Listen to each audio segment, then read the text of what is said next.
बॉलीवुड में 100 साल पहले एक ऐसी सुपरस्टार सिंगर रही हैं जो देश की पहली करोड़पति सिंगर बनी थीं। कोठे से शुरू हुई ये यात्रा सिंगर को ग्रामोफोन क्वीन बना गई। जब सोना 20 रुपये तोला बिका करता, तब ये सिंगर 3,000 रुपयों से ज्यादा की फीस लिया करती।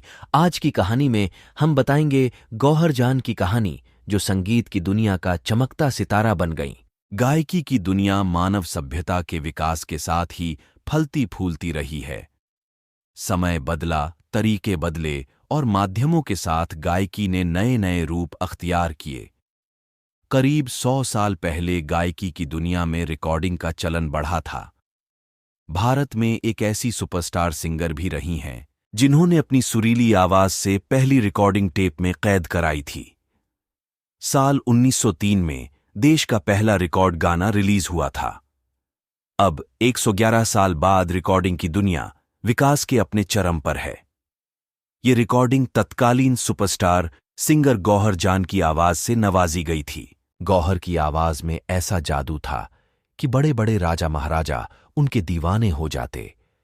खास बात यह है कि गौहर जान ने संगीत की तालीम कोठे में ली और यहीं रियाज कर अपनी आवाज में धार चमकाई। इसी आवाज ने गौहर जान को बॉलीवुड की पहली महिला करोड़पति बना दिया।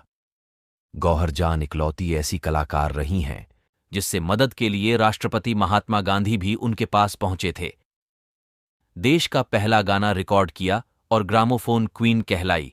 18 साल में 600 से ज्यादा गानों को रिकॉर्ड करने वाली गौहर जान का जन्म 26 जून 1877 में उत्तर प्रदेश के आजमगढ़ शहर में हुआ था। गौहर के पिता आर्मेनिया देश के रहने वाले थे। गौहर की मां का नाम भी विक्टोरिया था। गौहर के पिता ने उनकी मां का साथ छोड़ा तो मां ने खुर्शीद नाम के मुस्लिम व्यक्ति से शादी रचा ली। गौहर की मां कोठे पर महफिल सजाया करती थीं। यहां रोजाना शाम को गाना बजाना और आराम का माहौल रहता। अपनी मां के साथ कोठे पर ही गौहर जान की संगीत की तालीम शुरू हो गई।